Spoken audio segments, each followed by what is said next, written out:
All right, folks. We all know that one of the most common mishaps in hunting is damage to your rifle scope. Last year, I found the solution to that problem with the Stealthy Hunter rifle cover. It wraps around your scope and actions securely to protect it from getting knocked off of zero or even severely damaged. Stealthy Hunter also has a glassing pad and a wide variety of supplements for the outdoorsman, such as protein powder, CBD products, turmeric, and gut health supplements. They also make a lightweight trauma kit weighing in at just 14 ounces that includes everything you need and nothing you don't for all of your backcountry medical emergencies. To shop all of their equipment and supplements, go to StealthyHunter.com and enter the discount code at checkout, The Northern Hunter, to save on your order today. All Stealthy Hunter equipment is proudly made in the USA.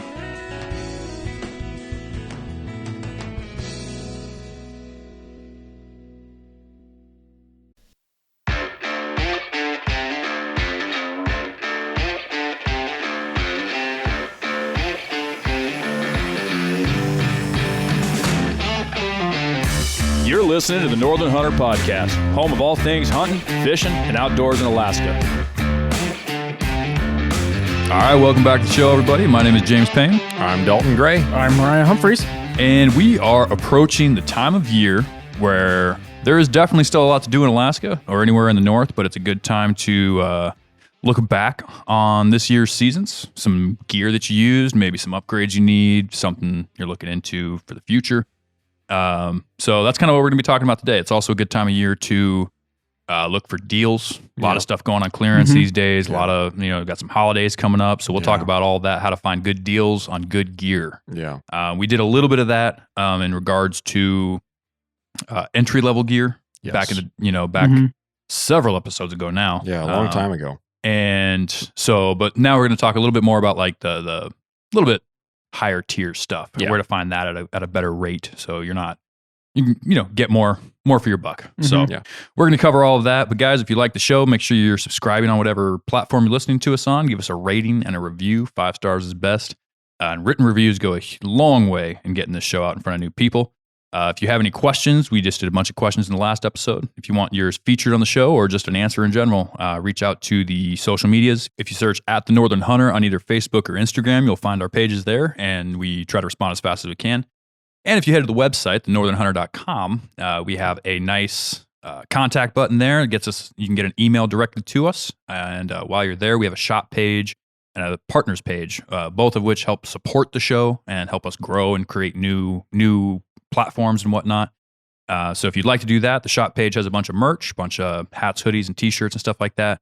And the partners page is full of great companies that have all decided to partner with the show. And we have a discount code with each one of them.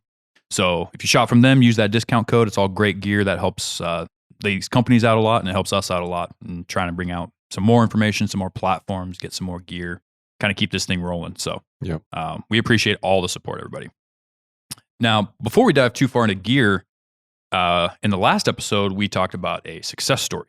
Yes.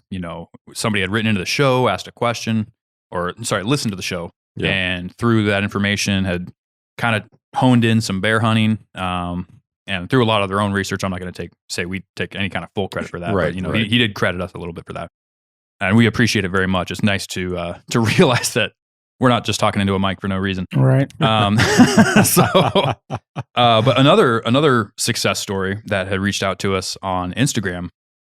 Any of you guys that have listened to the show for some time may remember we touched on a question from Justin back quite a few episodes ago now, but he had written in saying that he had won a Alaska brown bear hunt in a raffle. He had a couple questions about bullets and hunt tactics and stuff like that. He was with an outfitter, so it was more just curious about what to expect. But he was shooting a Weatherby 338-378 with hammer bullets in it. Let me look through here. I believe it was the 281s? 262s. 262 hammer hunters.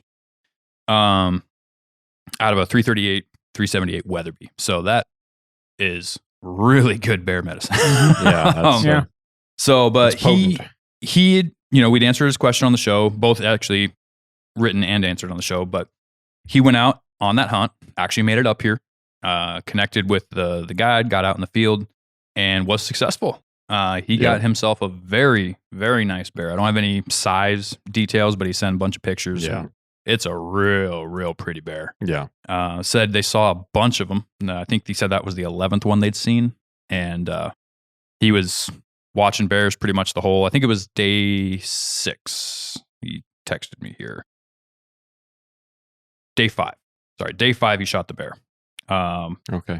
And it sounds like he had a great hunt, great experience. Yeah. And I'm super happy for him that he was able to get up here and connect with the bear. It was his first time to Alaska coming up here. Nice. So great first Alaskan experience. Yeah. And I mean, that's just a really good cartridge, really good setup for brown bear. Yeah. And the thing I'm really happy about with that, did you know that, like, I think the stat is over 50% of people that win hunts in a raffle never actually go on the hunt. Really? Yeah. Interesting. I was looking into it because, looking into how a lot of these, a lot of different fundraising events and whatnot, Yeah. Will auction off, hunts, or they'll put them in raffles and whatnot. And it's kind of sad, but the statistics show that, people will win these hunts, maybe thinking more is included, thinking that it's an all-inclusive hunt, and really it only covers like the guide fees and the tags and everything like that. Yeah. And sometimes not even that much, but, you still have to handle, getting all the gear to go out there and spend however many days you're planning on being in the field. Yeah. The air travel, the taxidermy fees, the extra baggage when you're hauling one of these things home. Yeah. It can add up to be a lot, It's still a very expensive hunt, even if you win it somewhere. Yeah. So I'm really happy he was able to do that and be successful. Yeah. That's pretty awesome. That's awesome. Congratulations. Yeah, absolutely. And again, if you guys have a success story you would like us to talk about or comment on, or if you just want to, maybe you don't want us to talk about it on the air, but you just want to show off a little bit, feel free to reach out to us. We love seeing successful stories from the field. So there was another one in the last episode too, where our listener that wrote in that him and his buddy shot caribou as well. From listening to our episode, and they were able to apply some tactics and kind of strategize their hunt, and they were successful. I know we've had several. I've got a guy that I've talked to on and off. He messaged me on Instagram earlier this spring, really, and kind of stayed in touch off and on. He was a friend of a friend somehow through another guy that I know, and he's been listening to the show, and him and his buddy or a relative of some degree actually went on a hunt through the 60-inch club with Troy Sessions. Yeah, I read that one. And they killed 2 60-inch moose, great bulls, and he was sending in pictures during moose season and just had a great hunt and had a lot of feedback and things about calling and how, what things worked for them and how they applied different things and tried some things. So that really just, gives us a great kick to read that and see that, well, number one, for the feedback, for the learning side of it, because we can only be in one hunt at a time. Right. And so you really can learn a lot from other folks' experiences. Absolutely. And so if you go out and you have an experience on a hunt up here, even if you don't kill an animal, you can still write into the show and tell us what you learned. And if there are some things in there that we can pull out of that and talk about on the show and help somebody else avoid a mistake or apply a strategy that worked well for you, little things like that go a long way in the hunting community. They do. Because Alaska's not a cheap place or an easy place logistically to hunt. Yeah. And so a lot of times these guys from out of state, they might get one chance to hunt up here in a lifetime. Some guys get to come up here every year. But even if you come up here once a year, it's still only once a year. Right. We get to hunt up here whenever we want. Yeah. Right. So in that regard, we're spoiled, but we pay the price to live here. I'll say we also deal with the negative 40s in the winter. So. Yeah, exactly. But the more experiences that kind of pour in through the listener base and through the audience, the more we can help others in the audience that are either on their way back up here for a return trip or coming up for the first time. And we can help them avoid making some of those mistakes that we've all made. Yep. So it's great to get that feedback. Yeah, I would say 100%. I mean, and we've even experienced it. There were some gentlemen that came down from a caribou hunt and had some gear that they were trying to donate to other hunters. They had some leftovers after their hunt, and it was just an absolute blast talking to them because they they'd written into the show several times. Yes. And asked questions about the hunt. It was funny. He was commenting. Unfortunately, they were unsuccessful, but he was like, we followed almost all your advice except for one thing. They tried hiking out of the corridor on foot and going through there, which is possible, but it's just very hard. It's not easy hiking. It's not easy terrain. And they were on the other side of a pretty big water system and drainage, and it was raining, and it was it sounded like a big ordeal, but they had a great attitude about it. Learned a lot. Being up there in that new country, and it was it was a lot of fun talking to them, and again, just it's a hunt. You came out, maybe you didn't have any meter antlers, but you still had a lot of lessons and a really great experience. So definitely right into the show with whatever you guys might have. Yeah. So, but speaking of reviewing, one thing to do this time of year, a lot of the bigger seasons are closing down. Moose is largely over, except for some draw tags and a couple of late season hunts. Yeah. Right. You got winter caribou if you can get to an area where it's open, or if they ever open this 40-mile hunt again. And you got predator hunting and trapping coming up. But for big game hunting, this is kind of the time of year to reflect on what you used, how you did it, and all that stuff. So we're going to talk about some gear that we used, maybe some upgrades we made this year that we liked, or maybe some new gear we used that we didn't like. So, Dalton, why don't you go ahead and take off with that one? Well, I've been running kind of the same setup as far as gear goes for the last couple of years. Kind of the same clothing system, kind of the same insulation pieces, and the same rain gear. And Mariah last year bought the First Light Omen Storm Shelter rain jacket. And I was hesitant at best when I heard that he bought something from First Light. And I think that was expressed on the show to an extent. And we even had some listeners write in talking about their bias against First Light. Right. And I kind of sided with them on the subject. You did. Yes, you did. I now have had the chance to eat my words, and I've tasted my own medicine, and it is bitter. Because in September, I'd been using the KUIU Yukon rain gear set for a number of years now. And the jacket did start to kind of wet out a little bit during September while I was guiding a moose hunt. Not chronic failure, but kind of in the wet, damp snow, and even just sitting still, glassing and calling, day after day.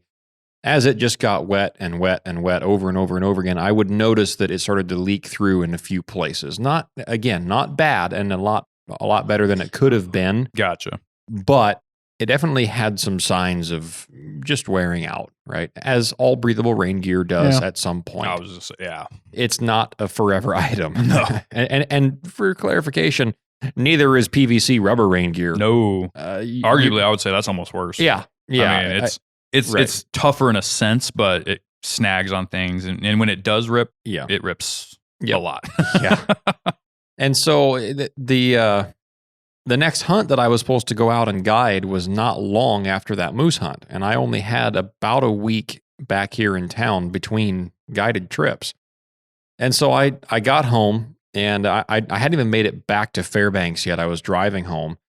And while I was on the road, I started thinking, all right, well, this rain jacket is starting to leak a little bit, and I probably should replace it before I go down and guide this coastal bear hunt, because it's probably going to be wet the majority of the time. And I didn't really want to wear rubber rain gear. I always bring a set to the coast as a backup set. Absolutely. But I figured I would try a different breathable rain jacket. And KUIU had just come out with their brand new Yukon TR set of rain gear. It uses some new materials. It's the same basic design. They added a few features to it, but overall, it's fairly the same as it was as far as the waterproof level that it's rated at. So rather than go out and buy a newer set of what I'd already had, I decided that I would go ahead and warranty the existing set that I had in due time and go through that process when I returned home from the October bear hunt. In the meantime, I wanted to try something new. And Mariah had bought that Omen Storm Shelter, and he's done nothing but brag about it. Is that the one you took down to Southeast last year? It yes. is. Yeah. Yeah. And so just to preface this by saying, Mariah is, how do I say this tactfully? He's hard on stuff. yeah, that's... He don't baby it. If Mariah buys something, you can guarantee that if it's ever going to fail in a short amount of time, he's going to be the one to figure out how to do it. And that's not to knock him. No. Because generally he has to buy nicer stuff. And it's a good way for me to just watch him beta test things. Right. Yeah, there you go. And this is the first time that I've ever seen him wear something that I was impressed with. Everything else I've seen, that this item or that item, that this was the first breathable raincoat that I ever seen him buy.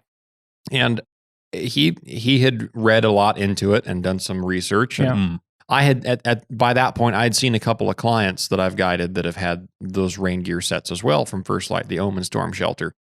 And so I called First Light, and I was able to, to speak with one of their design guys there at their shop. I think is it in Idaho? Or is it in Montana? Montana. I think it's so. Montana, yeah. Okay. So I spoke with somebody there on the line at First Light, and I asked him a lot of questions. The guy knew his stuff. I was very impressed with his level of knowledge and his expertise on the fabrics and the design process. And I asked him every question I could to learn as much as I could about the jacket before I dropped the money on it. Right. And I just wanted to buy the jacket to try it out first because I had intended to wear my Simms pants waders for the majority of the hunt. So I didn't want to, necessarily need the rain pants right away. But I figured if I like the jacket, then I'll know if the fabric is going to work up to the par that it's supposed to be at. Yeah. And then I can buy the pants if I like the jacket that much. And so I ordered it, and they had it in a nice solid brown color. I think it's that coyote tan or something like that. Yeah. Or dry earth or something like that. I think that's what it is. Yeah. I bought it in XL so I can fit it over some, heavier layers because it's going to be colder down there this time of year in October. And I also bought a new jacket from them from this year, the Uncompahgre Foundry jacket. That's a mouthful. I still don't know what Uncompahgre means. I've been wondering. Let me look that up right now. I've been meaning to look that up because several folks have asked me, what does that mean? And I keep forgetting to look it up. So the Uncompahgre Foundry is a synthetic puffy jacket sewn into a weather shell. So if anybody out there is familiar with like the Barney's Frontier Gear of Alaska brand at Barney's Sports Chalet in Anchorage, Barney's has long since had two jackets and some pants in this particular category. They've got the Super Cub jacket and they've got the Brooks Range jacket. They've also got matching snow pant type of a match for those jackets. And it's for colder weather. It's not necessarily the most packable thing in the world. The Super Cub jacket is a bit more packable. But my guide buddy Remy has had the Super Cub for a while, and I've had the Brooks Range for a while. Yeah. The Brooks Range has a few more durable panels, like on the tops of the shoulders for wearing a pack, and then underneath the forearms, like for going through some brush and things like that. And the pockets are a little bit bulkier. It's like more of a winter jacket than a packable puffy coat. Okay. There's some extra material in it. So the Brooks Range and the Super Cub both have a 2-layer Pertex shell. I believe it's Pertex. And that is a waterproof, breathable material. But a 2-layer waterproof, breathable material is not going to be nearly as waterproof as a 3-layer laminate, which is what most rain jackets have on the market today. Well, the First Light rain jacket, the Omen Storm Shelter, just the rain jacket, is a 4.5 layer. So it's 4 layers of waterproof, breathable material. And the 0.5 layer is on the inside. It's a lining to protect the waterproof, breathable fabric from sweat and oils and dirt and things like that from getting in those pores of the fabric that would prevent the transfer, which is inherently breathability. It prevents the vapor from being able to travel through that breathable membrane to go out of the jacket. So the Uncompahgre Foundry jacket is a 2-layer waterproof, breathable membrane, but it's not rain jacket waterproof. I thought it was a 3-layer. It's 2-layer from what I remember. You feel free to fact check me on that. Check that. I thought it was a 3-layer. I'm pretty sure it's a 2-layer. The Coulter Parka is a 4.5 layer. It's basically the Omen Yes. insulated. Yes. The Coulter parka is the highest level that they make. And it's like a full-on blizzard parka. It's $550. It's pretty hefty. Yeah. Pretty hefty insulation in the Coulter parka. So the Uncompahgre Foundry You're right, it's has 2-layer. it has the same basic pocket design and hood design as the Omen Storm Shelter. There are a couple of small differences, but overall it's the same feel exterior and the same overall pocket design. It also has the tricep vents on the back. So I bought that as well, along with the Omen Storm Shelter. So I figured I've got a nice, heavily windproofed with that 2-layer laminate face fabric on the puffy jacket. It's still reasonably packable, and it should be nice and warm to just throw over a mid-layer. That way I only have to wear my base layer. I wore my Barney's pullover, and then I wore a light synthetic mid-layer. I think it was the Sitka Aerolite jacket. Okay. And then I wore the Uncompahgre Foundry. And that was the only insulation I wore the entire trip. Nice. Down to 15 degrees and up to 75 mile an hour wind gusts. Wow. So and even when it wasn't raining, I didn't even have the rain jacket on. And that Uncompahgre Foundry was very, very windproof, and it repelled light rain and snow just fine. Good. So it did what it was designed to do. Great fit and design, and it's way more packable than I thought it would be. The nice part about it is in cold weather, you're constantly battling the idea of you want a jacket on that you can still hike in, that breathes well. I've become increasingly dissatisfied with the idea of I've got to stop and shed a layer.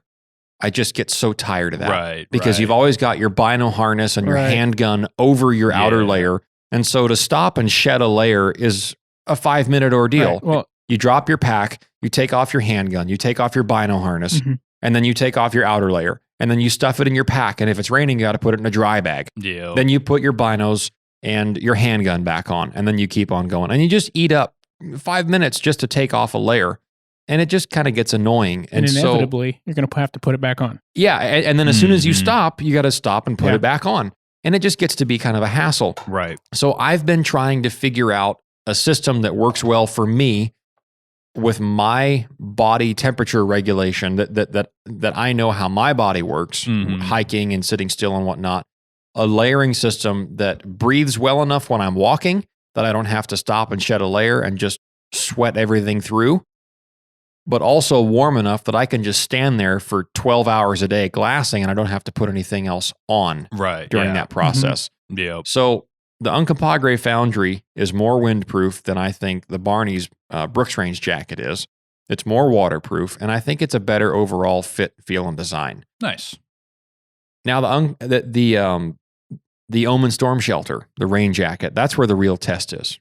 And the hood design, there are, let's see, 1, 2, 3, there are 4 different pull cords to adjust that hood. Really? It's awesome. That does sound awesome. It cinches down better than any other hood I've ever used, ever. And I've used the Sitka Stormfront, I've used the Kuiu Yukon, I've used the Kuiu Katana rain gear, I've used the Stone Glacier M5 rain gear, and the Omen Storm Shelter is by far the best designed and most well laid out rain jacket I've ever used. The magnetic big dump pockets, the vents that come over like from your collarbone, just below your collarbone down to your armpits, so you can operate those while wearing a pack. Yeah. And then the tricep vents as well, so you can get some circulation through your armpits there, and it'll actually go out the triceps. It's awesome. Nice. And it's tough. The cuffs, I wish were rubber. That's the one thing that I wish they were. I can see that. Yeah. But for being a fabric cuff, they're very well made, and they do cinch down pretty tight. Right. That's my one wish, though, is that they were rubber. Everything else was awesome. I stood outside all day in the rain, in the snow, in the driving wind, and that's really when you get the chance to test waterproof breathable membranes. Yeah. Is when not just you're getting rained on hard, but when it's blowing. Right. And that extra pressure of just getting that water just blasted into that raincoat all day long. And I never got wet. Now, of course, it is a brand new jacket, so it's going to perform well. The DWR is fresh on it. Right. And but I wore it for the entire season. I was in that jacket a lot for a lot of the 3 weeks that I was down and out there, and between camp and then the whole season, and then on the way out, you know, it seemed like it was always raining. And the most impressive thing, outside of the fact that it stayed waterproof and the design and everything like that, and it's packable and it's very tough, but the thing that it really impressed me the most is that I kind of figured it's a 4.5 layer fabric. Mm-hmm. So when the face fabric gets wet, you know, it's going to take a while to dry and it might hold a little bit more water. Well, we had a white gas lantern in our Barney's bomb shelter tent on that hunt. And not only is it nice for the light at night to not have to run your headlamp for a couple hours every night and a couple hours every morning, you have the light of the white gas lantern, but you also have a pretty significant amount of heat that lamp gives off in that tiny little tent with 2 guys. And we had paracord strung out all over the ceiling. And whenever we'd get in there after getting rained on all day, we'd hang our rain gear in there. Yep. And it's like dripping on the floor and it's just wet. And I'd turn on that white gas lamp. And by the time I was crawling in my bag from dark to bedtime of about, I don't know, 2-3 hours sometimes more, while that lamp was on, without fail, every time, by the time I went to sleep, my rain jacket was dry. Nice. Like bone dry. And I've used other rain gear that's lighter and more packable that takes way longer to dry out. Right. You know, when I was in Point Hope working with that rain jacket, and I'd been using it for, I don't know, not a year at that time, but 8-9 months, something like that. Yeah. I would take it off like to go eat lunch, right? Yeah.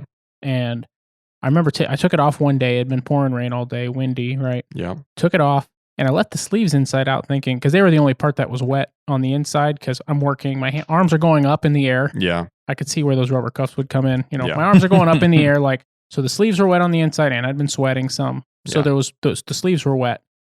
So I took it off and I left it inside out thinking it'll dry out that way. Yeah. Well, I came back to where I'd left it an hour later and the inside was dry.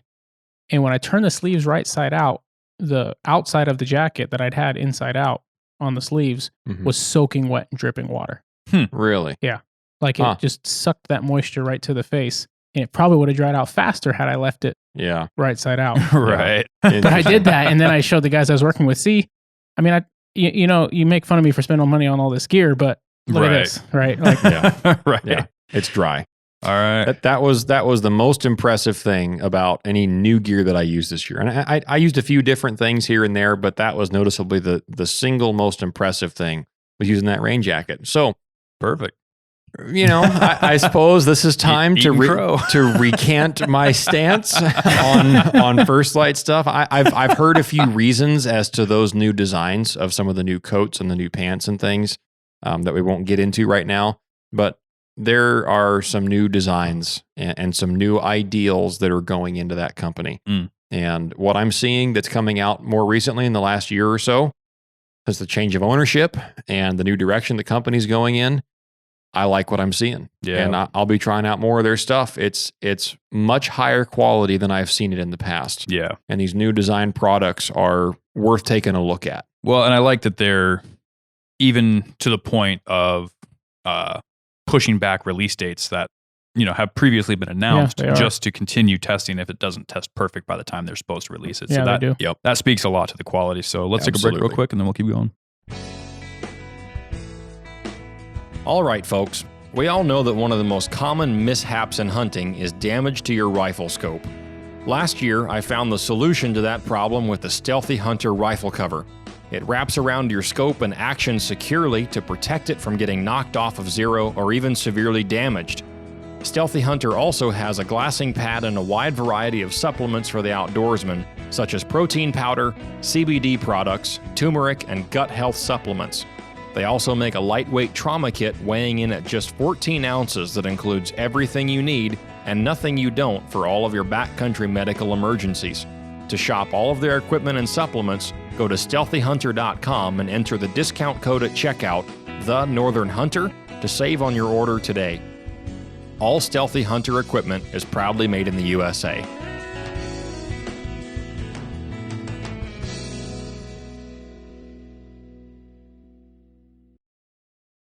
All right. So what about you, Mo? What'd you use this year that's new?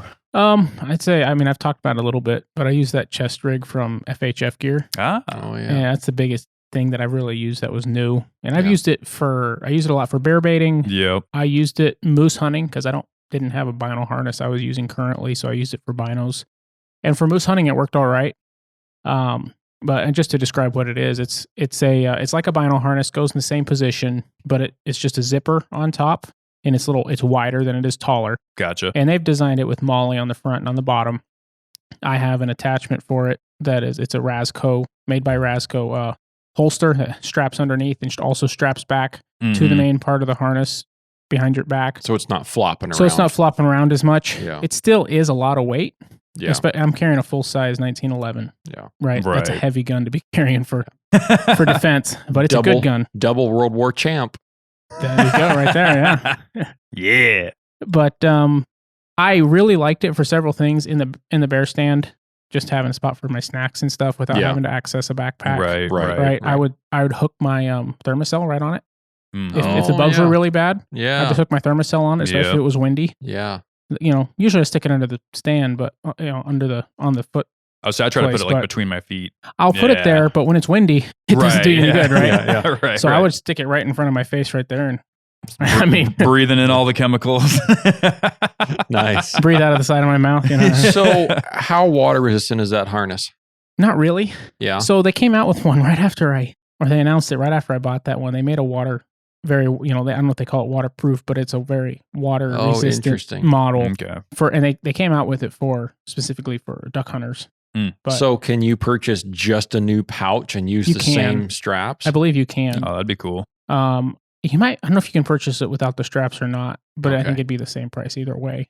But okay. So it'd be nice. I'd rather just have one set up and not have to switch the straps. Yeah. Right? What about durability? Have you noticed any wear and tear on some of the fabrics or the attachment points? Anything like that? I haven't noticed anything like that at all. Does it come with bino tethers? It does not. Well, so it's not designed for binoculars. Right. Yeah. It's more. It's a larger, just like a utilitarian. It's real popular for fishermen and waterfowl, hound hunters keeping. Is it big enough to keep an average size book in there? Yes. So I tried to do that with more your bigger average size book, if that makes sense. Put the family Bible in there. Not thick, just bigger in size. Yeah. And it kind of, it was just a paperback I'd ordered off Amazon to read. Yeah. And it kind of dog-eared the pages and stuff. Okay, yeah. And Jack Carr, I assume. No, dude, those are big books. Oh. Yeah. No, those are big books. No, it was the what's his name? The guy in Africa building the bridge. Savo Lions. The story of the Savo Lions. Yeah. Anyhow, Patterson. That's right. Yeah. John Patterson. Yeah.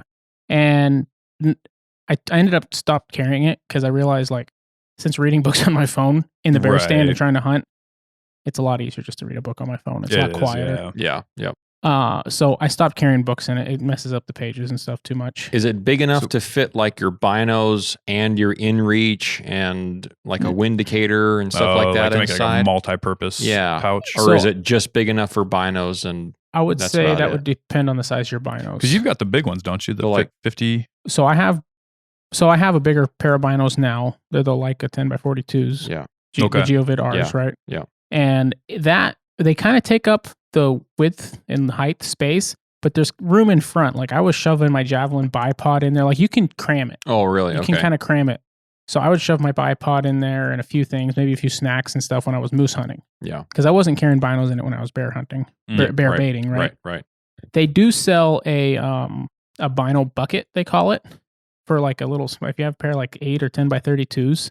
Okay. That you can stick in there so they'll set in a spot. That has a bino tether on it. I think it'll Velcro. It's got Velcro lined on the insides, and you can buy pockets and different things to go inside. And kind of separate out that main chamber. Yeah. Gotcha. I really liked it for SD cards and my SD card reader. Yeah. And being able to swap out SD cards. Right. My hunting license, my wallet, if I wanted to throw my wallet in there. Yeah. Just in case you've got to buy something in the bear stand. Yeah. Well, I usually keep my wallet on me, but yeah. But my phone has got the slot in the back, just like most bino harnesses do for your phone. Okay. And you can attach the wings to it like for their vinyl harness. So that's what I did. I put my rangefinder on one side. Yeah. And I think I put my InReach on the other. Okay. And I have Molly. With the Molly on the front, I put some bullet loops on there that worked really, really well. I didn't lose any. Oh, really? Well, I was climbing into the stand and a strap or tree branch like pulled one out. But other than that, I didn't lose any. Gotcha. Okay. Like nothing fell from. So it's pretty modular then, as far as it's very modular. What you can put out, and that's they why have a lot of options for different pouches. Ton of options. Cool. For different pouches on the inside, outside. Like if you're not worried about it being kind of bulky, a lot of guys are fishing or just running a boat. Yeah. Something won't be. Yeah. You could really build that thing out with a lot of. Yeah. Interesting. And really like customizable options. It was. I mean, you don't like what's the word, game changer? I don't think it was a game changer. Yeah. Right. Yeah. But it definitely made things easier, especially in the tree stand. As long as you don't put too much weight in it. Yeah. There's one thing I wish it had. I wish it had like a support across the front. Because that would give it its stiffness. Yeah. Because the way it is right now, with the zippers all the way down, with the binos in there, and you like bend over, they'll just flop out. Because it kind of folds in on itself. That makes sense. Yeah. Yeah. Okay. So how quiet is it a pretty coarse material? Because I know I kind of moved away from wearing any kind of a chest rig system in a bear bait because I noticed mine was very noisy. Just any kind of little movement you make, it's just a dense material. It's majority waterproof or water resistant, I should say. But it seemed like when I would like try to slowly reach over and let's say to grab a snack or something like that, right? Like as my coat would shift underneath it and as my arm would move a little bit, even moving very slowly, you would just hear the resistance on that. So, I mean, did you notice it was a little bit quieter? Or? It was fairly quiet. Was it? And I think that's because, it doesn't really matter what the material on the front of it is, right? It's more what's on the back. And the back had like a kind of a thicker pad for breathability so you don't sweat just from wearing it. Gotcha. At least to help not sweat as much. I think because of that, kind of held that material it off was a lot little softer material too. Right, so like the more coarse material the front of it was made of, a lot of vinyl harnesses are that way. Right.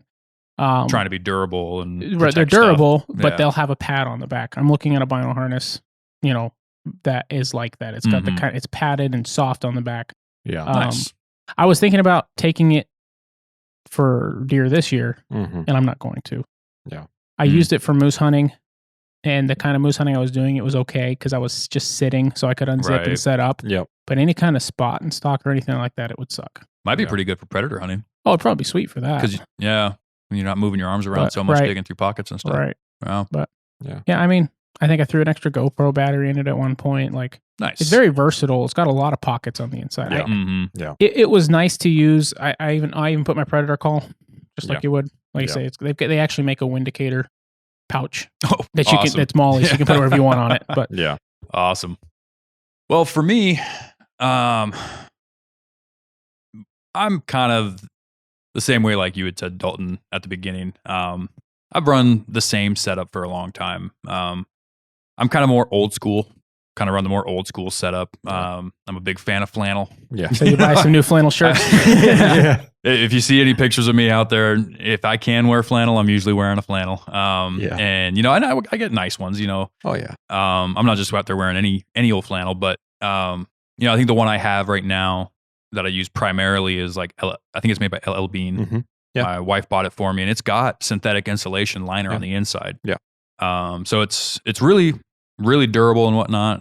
And for the most part, I've, historically worn like insulated Carhartt pants or something like that. Like I'm just, the old guys used to do it that way. Yeah, no kidding. And heavy. But I've just kind of always been in that mindset. Like, the old guys did it, people did it before all this fancy gear, I can do it. Absolutely. And just kind of toughed it out.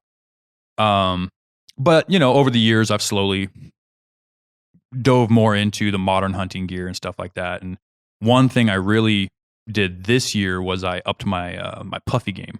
So I have historically, I've always had like some form of like an insulated gear kind of thing. Like I said, a lot of synthetic insulation in those pieces I've worn before, but a lightweight puffy setup was something I just kind of resisted for a long time. Yeah. I knew it had a lot of dirt or a lot of usability. I've always known that, but I just kind of I was more about durability right. than anything. Yeah, and puffies are not. Puffies are not durable, and you know, when you're looking at the price point on a lot of these ones, it's hard to imagine ripping a hole in it, you know, just going through some brush or something like that. Yeah. But this year I decided to just go for it because, you know, I was tired of being cold while glassing and all of that. And I ended up getting the Stone Glacier, the Grumman top. That's the one I went with for the top. And for the bottom, I did not go with the Grumman bottoms. And there's a reason for that. I actually went with the Mountain Hardwear men's compressor pant.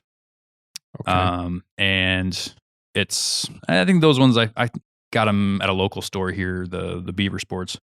And the reason I went with those ones is they have synthetic insulation instead of down. So they're a little bit more water resistant. And for my lower portion, I figured that might be a little bit more important. And the other thing I really liked about them was they have a protective layer on top of your knees and your behind. Good. So while you're kneeling or sitting or anything like that, you've actually got a much thicker layer on those high whatever you call it, abrasion points. Yeah. So I felt a lot more comfortable wearing those if I was going to be out. Mountain Hardwear. Mountain Hardwear, yep. Cool. Which, you know, maybe not I don't know how much of a hunting brand they are, but they're perfectly good. Yeah. And night and day difference. You know, as long as you use it appropriately and you're not using it as a strict exterior layer or anything like that, you know, which you never really do. Right. I mean, man, so much lighter, so much warmer. And so, you know, I mean, can you do it with, you know, just being tough and using, you know, and I was always fairly warm. But it was kind of like you said, like when you stop moving and whatnot. So it was nice to be able to use those. They both compress down really nicely. And being able to have those in my pack at all times and just whip them out when I needed them was awesome. Nice. I use those a lot during moose season, being out there. And for me and my wife and a good buddy of mine went on a grizzly bear hunt towards I think it was the end of September, last weekend in September. And saw a couple. Well, we tried closing the distance on one, didn't quite get close enough before it dipped into a ravine, unfortunately, but it was cold, man. The snow had moved in the mountains. I think I posted some videos of it or something. And the wind was howling. The visibility was, actually the first day, the visibility was awesome. That's when we spotted those 2 bears. We saw like 23 moose, bunch of caribou. And the snow wasn't quite as bad, but the second day, man, it was just howling in there and the snow got real bad. But we still stayed out there for, I mean, over an 8-hour day. Yeah. Just trying to glass between the clouds as it would clear for a few minutes and see if we could move in on something. And I mean, those things, just those 2 extra little bits kept me, I mean, super comfortable. I mean, not at one point during that whole day did I feel chilled or anything like that. And so that's a big thing for me. Kind of easing into the modern world of puffy gear. You know. And along those same lines of being, you know, adding a little bit of extra comfort, for my sleep while I'm out there sleeping, I've traditionally just kind of same thing, used what they used to use, you know, just foam rolls and stuff like that, and just it'll work, you know, or the you know, the Coleman pad if I was going to use anything, and never really worried too much about it. But you know, doing a lot of research into the R value of different pads and whatnot, and figuring out how it affects the sleep system you choose to take with you. So, you know, how it can extend the use of a certain degree rated bag if you're more insulated off the ground. Right. So I actually took your advice, Dalton, and I went out and I bought that Neo Air, the X-Lite NXT, the sleeping pad. And I love that thing. That's the X-Therm. The X-Therm, 7.3 R value. Yeah. That thing is awesome. I love that thing. It is night and day difference as far as comfort goes. I've always been a little bit cold during the nights. And I've just always kind of dealt with it. You know, I mean, it was the same thing when I was a kid growing up camping, you know, and you're sleeping on the ground. There's always a little bit of chill. Yeah. You just roll over 20 minutes or something like that, and heat that part of your body back up. That's great. So but having something that actually really does insulate you off the ground is huge. It's I would say that's game changing, especially if you're going to be out there for a while. Yeah. So it's a little expensive. I mean, I think those things run like $240, $250 somewhere in there. They're expensive, but I mean, worth every penny. It is absolutely worth it, and they're tough too. Yeah. I mean, that was the other thing. I was very impressed. Just going to say, it's the toughest inflatable air pad that I've ever used. Yeah. I was very impressed with it. I was real worried, because I've always used those real thick plastic ones that kind of just air up a little bit, but they have no insulation value. Right. And so I was holding this thing. I mean, I think it's like less than a pound or maybe right at a pound somewhere in there. Something like that. I mean, it's this dinky little thing, It's like smaller than a water bottle. Yeah. You're like, how is this going to hold my big self off off the ground and not pop in the middle of the night? Yeah. And it did phenomenal. Yeah. And so definitely worth the investment there. I mean, if you're going to be camping out, especially in areas where the temperatures may fluctuate a lot, and you're not sure what you're going to get into, might as well prepare for the worst. So absolutely. That was a huge one for me this year. So let's, I need to wrap back to this here. So I wondered what the meaning of Uncompahgre is. I was waiting to bring that up. It is an Indian word. It is a southwestern Colorado, the Uncompahgre people. And it's spelled Uncompahgre.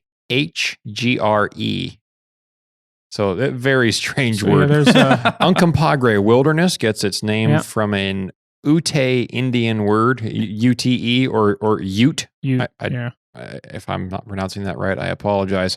In one translation, it comes out as dirty water. This wilderness is located in the north central region of the San Juan Mountains in Colorado. So I then looked up the waterproof level of the Uncompahgre Foundry because, like I said, I used it in very light rain, but I was very hesitant to push my luck because I thought, I just don't want to get my single biggest puffy layer wet. Now, I had a backup. I brought my Stone Glacier Cirque jacket as a backup insulation layer, and I thought I would have to wear it if the temperatures really did drop down. I didn't, and I always ended up putting that Omen over the Uncompahgre Foundry jacket. And I found an article written by Remy Warren.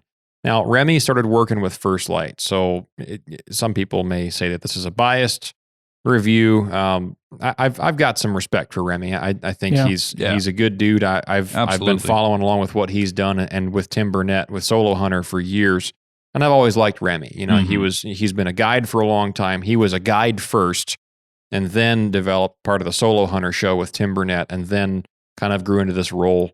Kind of with the Meat Eater First Light realm in more recent times. But he used the Uncompahgre Foundry jacket for the entire elk season last year, testing it. He was introduced to the jacket in 2021, and he used it as his sole outer layer. I believe he said for the entire 5-week season that he was out guiding elk hunts. Wow. Yeah, in elk guiding season in Montana, 5 weeks straight. And every day I encountered everything from wet to dry to cold to hot from mid-October till the end of November. So he says that it remained waterproof the entire time. Now, that's not Alaska fall rain conditions. That's going to be colder, more mountainous, a lot of snow, and some rain certainly, but not necessarily just rain day after day after day. Downpour. Right. Yeah. So I would probably still err on the side of it's not going to be a rain jacket. Yeah. But if it's not raining the entire time and if it's just snow off and on, it sounds like it'll probably hold up to it. And I found some other reviews from forums as well, and it all kind of goes along that line. Yeah. So it's a great versatile piece. From what I've used it so far, I'm going to continue to use it a lot. And I said earlier that, when you were talking about puffies and your hesitation to it for a long time was that they're just not durable and they don't last very long, seemingly. Yep. And in the effort to try to use fewer layers and eliminate some from carrying so many extra little things in your pack, it's nice to just kind of slim down to a few things that just work. Right. And they're multi-use items, and that jacket really does a great job of that. I've been very happy with it. So awesome. I'm going to continue to use it on that on my next few hunts that I've got coming up, cold, wet weather hunts. Yeah. And so we'll see how she does. Right on. Well, I'm excited to hear about that. So let's go around the table one more time and say, what's a thing you're looking to get for next season? What's something you thought maybe you was lacking? Just choose one, not the whole laundry list. Mariah, you first. Okay. Well, so vinyl harness, like chest rig stuff, has been a big deal for me. Yeah. Since I started using a Badlands one a few years ago, and I always thought they were dumb until I used one. I did too. Like the chest rig idea. Just itself. like the actual like bino pack, not just the binos hanging off your chest. Because they had, I had the old Butler Creek suspenders. I may have used one of those at one point. I actually bought the nicest, biggest like shoulder straps I could that actually like harnessed it to me, so it wasn't bouncing around as much. Yeah. So I used that for years. See, I was the opposite. I used the Leupold one that came with the Leupold binos. Oh, really? Yeah. It's just tiny little thin straps. But it was just, but they're still just binos, no protection. Yeah. They're still popping, right? Because there had to be movement for you to be able to pick them up and look, right? And I used that for a long time. And I always thought the binos, the chest rigs were dumb. Of course, I would look at the Sitka one, which, yeah, sure, it's super light, but there's nothing about that one that makes me want it. Every time I look at it, I think there's nothing about this that is is worth $200 for one. But shots fired. Yeah. Anyway, I've looked at it again and again. I walk into Sportsman's, you're like, Nope, still hate it. So I've been looking at several different ones based on a specific design. I want forward opening. Yeah. Right. I want quick, easy access, open and close fast, like quiet. Exactly. Yeah. That's a big thing. That's the reason I'm not going to use that chest. Another reason not to use that chest rig for anything spot and stock or close. Gotta work that zipper. Yeah. Is it's loud. Yeah. Right? Yep. So I'm looking at the Alaska Guide Creations Ravis vinyl pack. It's the one I was asking if you knew anybody that used the other day. And they make a forward opening one now. It's big. Yeah. I've got big binos. It's got MOLLE on the front and on the sides. Well, not on the sides. It's got MOLLE it has some on the sides, some on the bottom. It's got pockets on both sides. It's got the phone slot in the back. It has a couple of nice like pockets, flipping stuff on top. Yeah. I think it even has a pocket inside the main compartment. Oh, really? You can slip your tags or whatever you want down in there. Yeah. And it comes with an extra bag that hangs off the bottom. Yeah. It comes with a tether. It comes with bino tethers. I think it even comes with a rangefinder tether. Like what you get for $130 Oh, really? is a lot. That's it, huh? Yeah. And you can get on their website and you can add other stuff that attaches to it. Yeah. I'm not a huge fan of how the other stuff attaches to it. They just have it attaching straight to the side. Is it Rasco compatible with a holster? Yes. It is. Yes, it is. Huh. Wow. Interesting. And they sell those at Sportsman's Warehouse, don't they? They do. Very cool. You seem interested. Yeah. Well, I've been running the Kuiu harness since I ditched the last one that I was using last year. Right. But it's forward opening, and the Kuiu one is advertised as waterproof, which is like my biggest thing. Is like it? I wanted a waterproof one. It's forward opening, it's quiet, it's a tension system, and it's waterproof. I still cover it with a rain jacket when it's pouring because once a harness gets wet on the inside, man, good luck. Every time you pull your glass out, it's just fogged up. And I've heard some guy, well, you're not going to be able to work a zipper on a stock. No, but I unzip it on the way to the stock. Right. I just unzip it ahead of time. You know you're headed towards the stock. Yeah. And if I'm moose hunting and I'm calling, my rain jacket is unzipped and I just get a little bit wet. That's just, but I make that sacrifice. Right. Everybody has their little different style, but in an effort to try to keep the harness as dry as possible, when it's pouring down rain, I've got a raincoat over my bino harness. Yeah. But yeah, I've liked the Kuiu one, but it is not as well streamlined of a design as I would like. It's an interim that I'm just kind of waiting to find something else that may or may not come along. We'll see. Yeah. I have one of those. Yeah. I've been looking at bino harnesses all summer. I mean, even last winter, I've just been looking at them, Googling them every once in a while, looking at what's available. Yeah. And there was a few I've looked at the T&K. I've looked at what's the kangaroo Oh, marsupial. Yeah, marsupial. It's magnetic. I can't stand the magnetic ones. I'm not opposed to magnetic at all. I don't Depending on like how them. it's closed. I was going to say, depending on how it is. if it's a quiet closed magnetic, then yes. Yeah. I've looked at a bunch of stuff, and Is the new FHF harness waterproof? no, they sell a rain slicker for it that actually attaches to it. So you just flop it forward and flop the lid off. So it stays attached. So it stays attached. Yeah. Okay. That's not the worst thing in the world. So I looked at the FHF one, considered it. I mean, I already have the wings. I thought they were going to come out with a waterproof one. Well, they came out with a waterproof chest rig, but I don't believe they're doing the waterproof vinyl harness. Okay. And it's magnetic too. So, Oh, is it really? Yeah. I thought it was just bungee tension. But after looking at the Ravis and Sportsman's, and if they don't have the color on, I might order it. But it's the same price, right? But I really like the idea of it. I don't like the fact they don't have an attachment for wings like a lot of vinyl harnesses do. Oh, really? So you can't like run stuff against your body off the sides. It's designed to attach to the side of the pack instead, which I don't really like. Kind of adds more left-right lateral tension. Well, it adds more weight hanging off the side of your vinyl harness instead of off your chest rig itself. Where it's more supported. Yeah, which, I don't mind hanging off the bottom as much. I think I might try it. I can always attach my FHF rangefinder pocket to the side of this, right? Right. Because it's Molly, which is what's great about that. But I'm thinking about trying it, and I'm sure I could figure out a way to sew in some loops to add a wing on one side of it, right? Take it down to I'm sure there's a custom shop in town. Apocalypse Design or something, right? Yeah, exactly. Awesome. Of course, then it'll be, the price of anything else. Yeah. Well, I'm kind of looking for next year along the same lines as what I advanced upon this year. With the sleeping pad came the realization that I've been toughing it out trying to sleep in the backcountry for a while.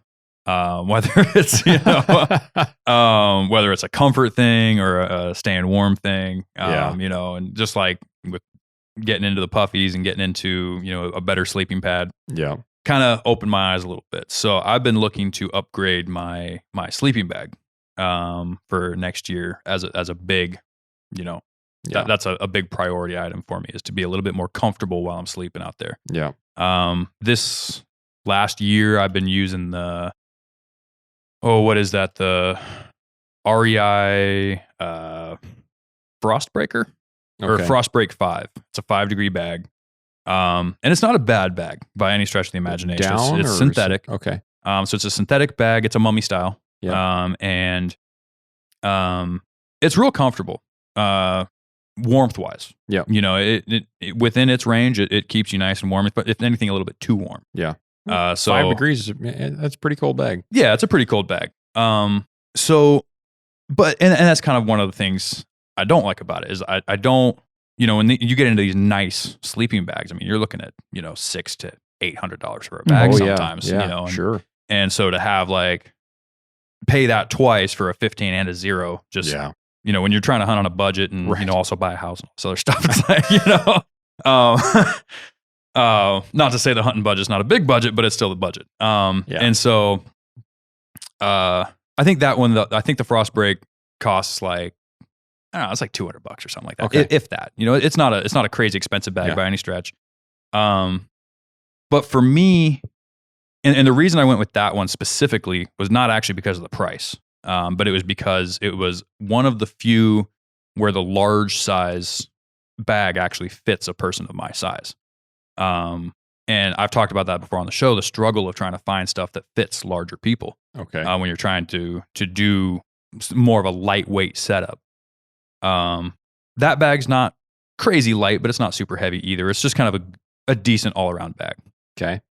So this year I'm really looking at kind of upgrading that. The one I'm eyeballing right now, is actually from Big Agnes, but it's the Lost Ranger ultralight 3-in-1 sleeping bag. 0 degree down. So a little back and forth on the down versus synthetic. I mean, I do like keeping synthetic insulation for the sleeping bag just because as we talked about on the show before, it'll wick that moisture a lot better. It's not going to go flat on you. If anything catastrophic does happen, I have a waterproof compression bag that I always put my sleeping bag in.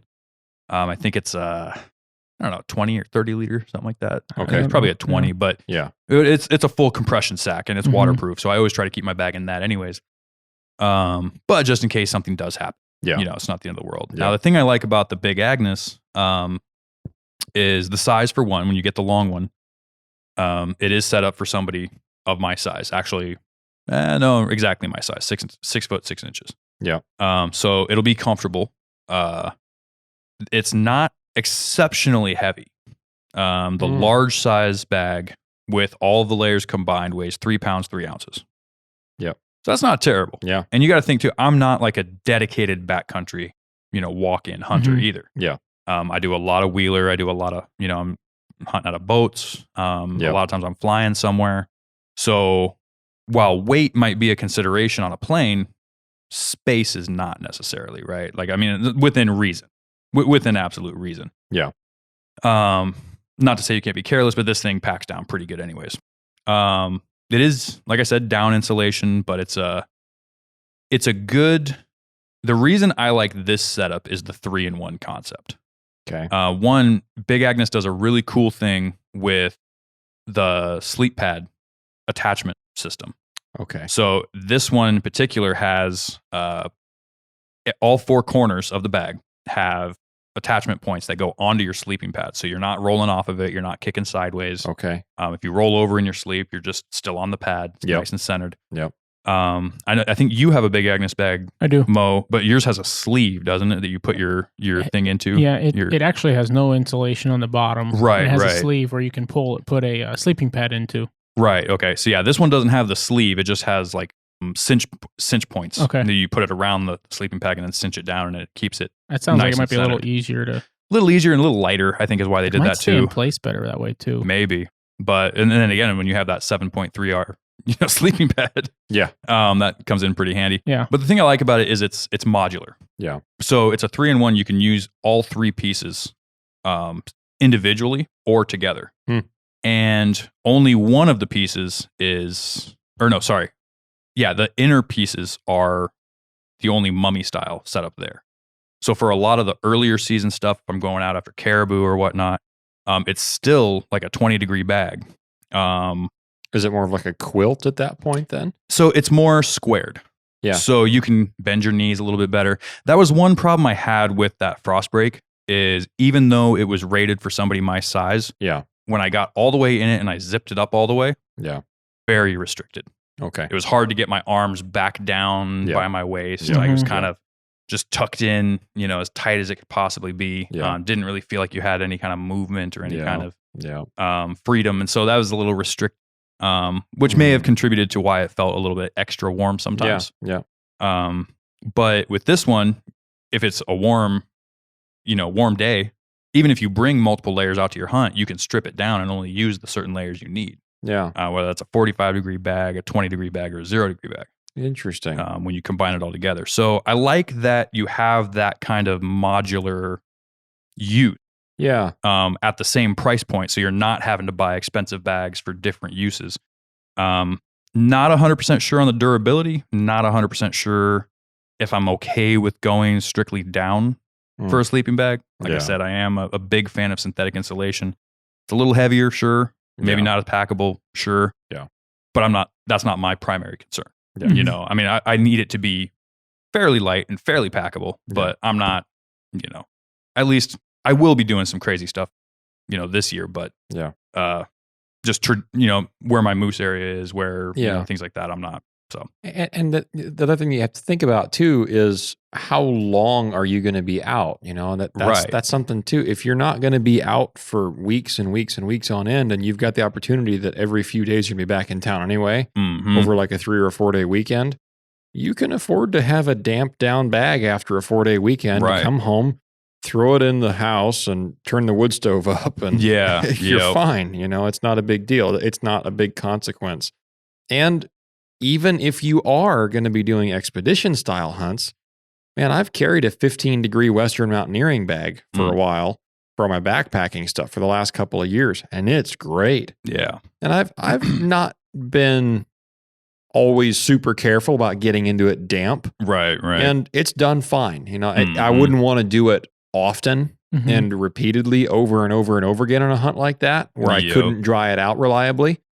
But if you're conscious of it and you're very careful about it, I think it's definitely doable to get by with a down bag. I've done it and it does work fine. Yeah. And it is a treated down as well. Yeah. It's the Down Tech treated insulation. Yeah. So this is not my pick for a thing to try this year or something that I'm going to do differently, but I need to get a colder rated packable bag. Yeah. And I think I'm going to go with the Stone Glacier Chilkoot 0 degree bag. Yep. There are other. That was the other one I was eyeballing. There are some rumblings of different companies doing different things and adding some options in the market. The Sitka Aerolite bag is synthetic, but the Aerolite technology and the insulation. I know we talked about that in the show before. That is comparable warmth to weight ratio as down, and it's very packable compared to other synthetic insulation. But the only bag that Sitka offers right now with that insulation is a 30 degree bag. Right. Which is not what I need in the backcountry. Yep. You can subscribe to the theory of sleeping in insulation layers, and that will substitute and give you a warmer rating, which it will, yeah. I totally agree with. But I'm dealing with temperatures potentially up here where I don't want to have to wear clothes to make a 30 degree bag into a 15 degree bag. Right. I want to have a bag, minimum 15 degree rating, that if I have to wear clothes, it becomes a 0 degree bag. Right. So that survival aspect of having a 15 degree bag minimum to start with allows you that opportunity that if you need to get warm or if it just gets that cold and you have a hard time sleeping on a hunt, you can throw on a puffy pants and puffy jacket and you'll sleep like a baby. Yeah, it's not the most comfortable thing to sleep in some puffy insulation, but it's better than being cold all night long. Right, right. So starting with a 15 degree bag is recommended, and I'm going to go ahead and try a 0 degree bag. I think I'm going to go ahead and go with that Stone Glacier 0 and give that a shot. I've heard a lot of great things about the Stone Glacier bags. Well, and that kind of falls back to, each brand is different. Yeah. Because, you'll look at some, like the worry about down, you know, like a Chilkoot bag. You almost never hear about those things going flat. You never hear about those things. I still haven't found one. Right. Yeah. And I still can't find a bad review about one. Yeah. And so for the Stone Glacier brand, they've done a very good job of protecting that down from the elements and making sure that it stays loft. And so that's just where I don't know what the quality of the Big Agnes is. Yeah. But exactly like what you're saying, you're going to end up in Alaska specifically, you're going to end up in so many different situations. Yeah. Whether I'm doing a fly out caribou hunt in early to mid August, where I don't need a crazy sleeping bag in most cases. Yeah. There's always those years. Oh yeah. Yeah. I've gotten this snow on or August I'm, 10th. wheelering in somewhere in the very last bits where the snow's already deep enough that I'm a little worried about getting my wheeler out.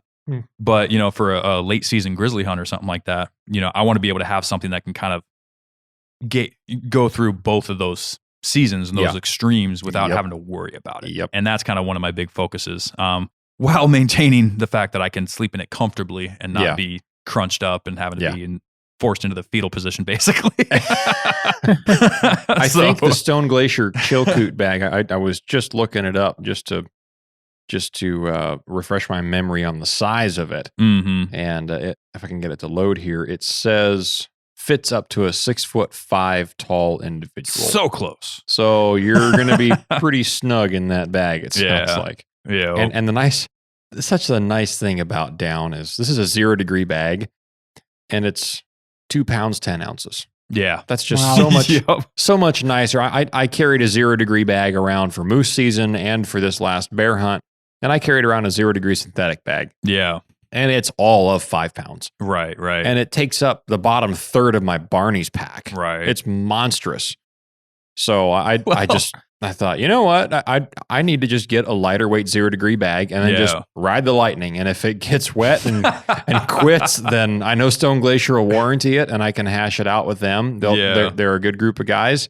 But I've seen enough people use them even in the environments up here, and they seem to hold up well in the high moisture environment. So I'm going to test it. That's just part of what I like doing. I enjoy just testing stuff that normally I might not even advise other folks to do. If I could only own one sleeping bag to hunt all of Alaska, it wouldn't be a down bag. Right. But I'm going to try it and just see how it works. Because if it works, then I can save 3 pounds out of my pack. Exactly. And, you know, 1.5 feet of space. Yeah. So hopefully Sitka comes out with a heavier duty one. I'd love it if they came out with a 0 degree aero light. Oh, that'd be I would awesome. jump all over that. Oh yeah, in a heartbeat. You know, Dalton, there's a lot of us that appreciate your testing of gear. Oh yeah.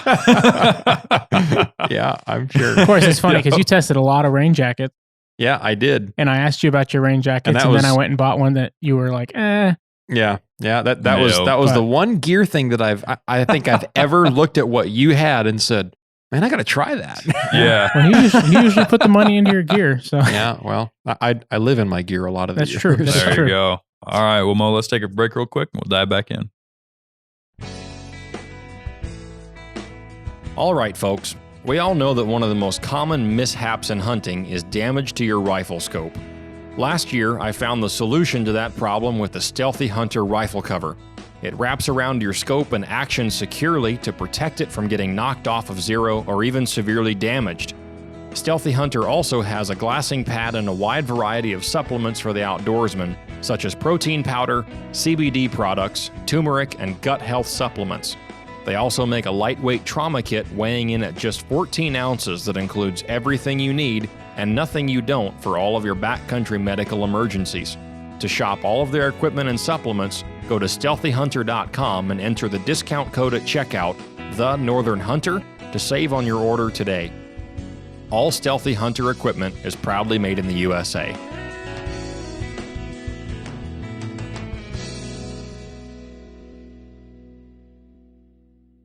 All right, so what about you, Dalton? What are you looking forward to this next year?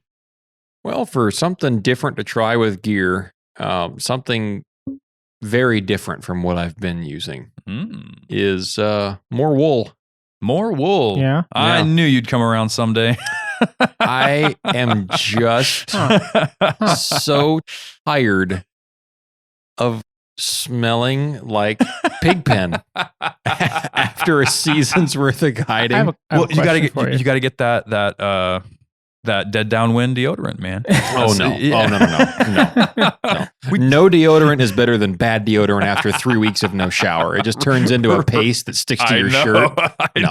No, just go in clean and it's better to just deal with the smell and just use your dude wipes. Did you end up ordering that was the kiln base layer? No, you didn't. No. So I've been wearing wool as far as base layers for a while. Like from Stone Glacier, I've worn some of the Kuiu stuff now.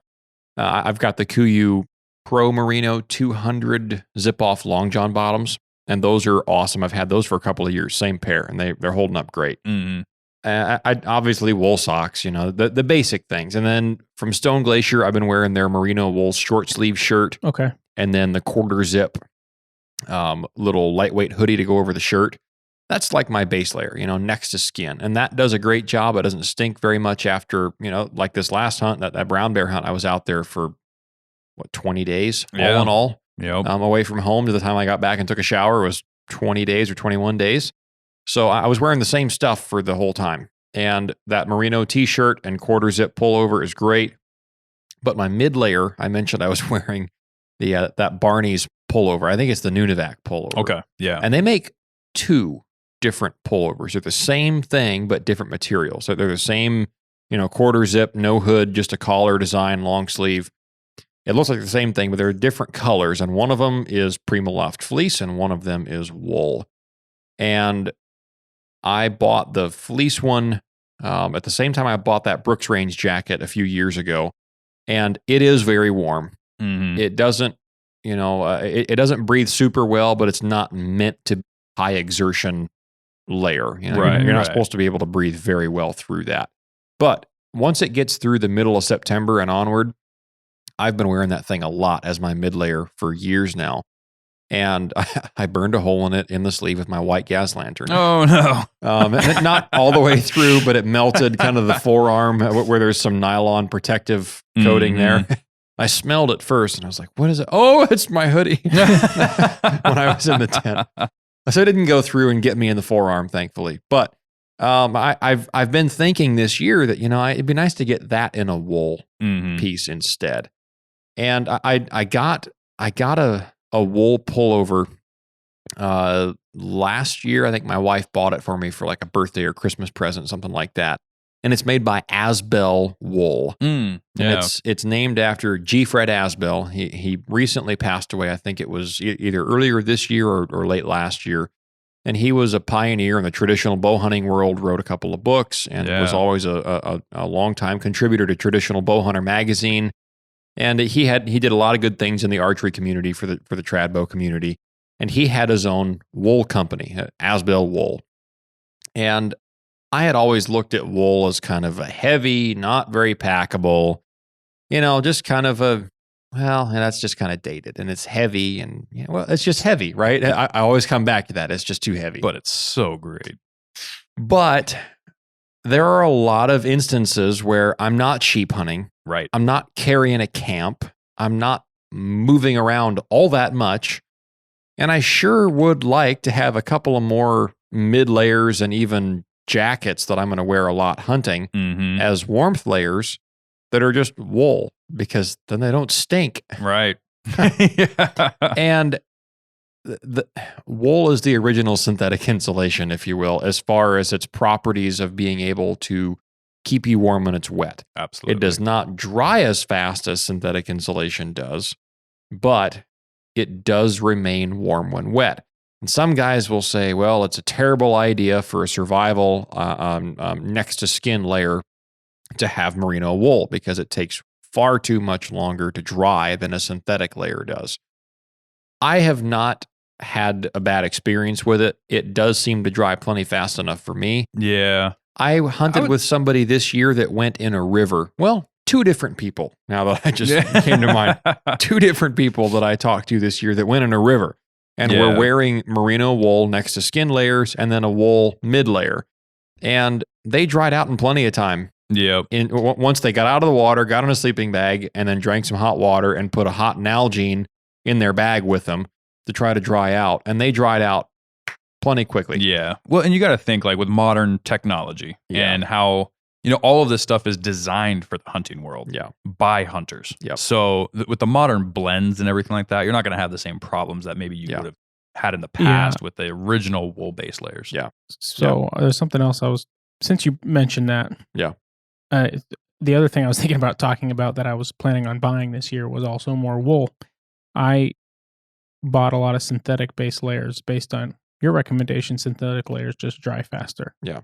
So I have, all my base layer stuff was pretty much synthetic. Almost all of it was. Yeah. And I used it and I liked it. And it was like, it was the best base layers I'd used so far. But I did a first light order and I threw in they had a extra discount on a hoodie or something on the Wick hoodie. And I ordered it and I thought, I didn't even think anything of it. I saw, merino hoodie. I like those light base layer hoodies. I want another one. Yeah. So I was like, I don't have a first light one yet. I'll get a first light one. So I ordered it and I put it on like, man, it was like softest base layer I've ever worn. Yeah. I put it on, really enjoyed it. Wore it to like as a base layer for work in the mornings. Yeah. Because it was getting chilly. So I just put that on and then take it off. So I didn't ruin it. Right. Yeah. And I did that and I moose hunted in it. I wore that thing for a week or two. Mm-hmm. No smell. Yeah. Nothing. Yeah. And it dried instantly. Yeah. No sweat stuck to me. Nothing. Yeah. Like I said, I kind of threw it in the cart. Like, oh, cool. That's not that much money. I'm going to buy it. Mm. And I started looking it up. Why is this not what I heard about wool? Yeah. And they've mixed particles. Yeah. These, what they call it, the 37.5 is the brand. Yep. Particles they've interwoven with the wool. And to help it dries faster, it's lighter. Scent control more. I mean, there's not. Yeah. You talk about somebody is hard on gear. Yeah. not just because of wear and tear, but smell. I mean, hey, oh boy, yeah. That was so I'm going to buy some more of their, I mean, I was really impressed with that. Yeah. I have a merino base layer from bottoms from Sitka. Yeah. And they're all right. Yeah. But compared to how comfortable the wick was from First Light, I'm going to get some First Light based bottoms just because it's so much more comfortable. Right. Yeah. And I don't want to make it sound like I'm done with synthetics because I'm definitely not. And I still think that for any high exertion hunts, I still revert back to synthetics. Right. Yeah. They do dry faster. There's no denying that. And knowing your scheduling, if I know I'm only going to be out there for 10 days at a time and then I can come back and do a load of laundry back at camp or something like that in between guided hunts, then I'm still going to wear synthetics like in the spring, summer, and early fall. Right. What I'm talking about is, I'm even going to change a little bit of my kit for deer hunting this winter in the islands, is I'm going to wear some wool stuff under like that Uncompahgre Foundry jacket. Mm-hmm. Things that are very insulated, and I don't have to wear 2 mid-layer synthetic hoodies to do the job of one heavier duty wool jacket. Yeah. And wool is not cheap. No. Not by a long shot. I looked up a company today that I've heard a little bit about here and there, Weather Wool. $650 for a wool pullover. That's like full weight, they say.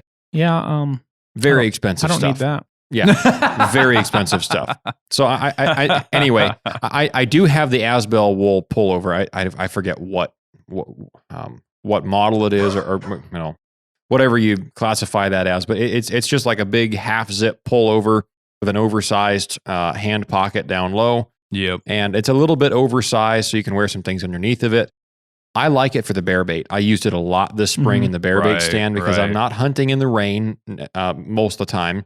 And it's quiet. Mm-hmm. It's really great for hunting in the bear stand. And it's like a white, I'm not white. It's a gray and green. I think they call it the Timber Ghost plaid pattern. Yeah. And it's awesome.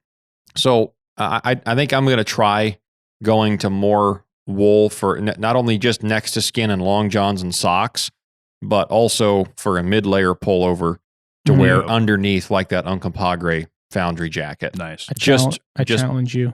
Yeah. Get a wick merino base layer from First Light and tell me it doesn't dry as fast as your synthetic. Well, wear it to work or something. Let me wear yours. It doesn't smell, right? Because I already have my your wool base layers. Yeah, I already have my Stone Glacier merino base layers. So when I tear those full of holes, I'll maybe try the wick hoodie. But, all right, so that's a lot about the gear we've used, the gear we're planning to use. Let's talk a bit about how to find it on a budget. How to make it wallet friendly, or as wallet friendly as it can be. None of this is really going to be wallet friendly, but yeah. One piece at a time.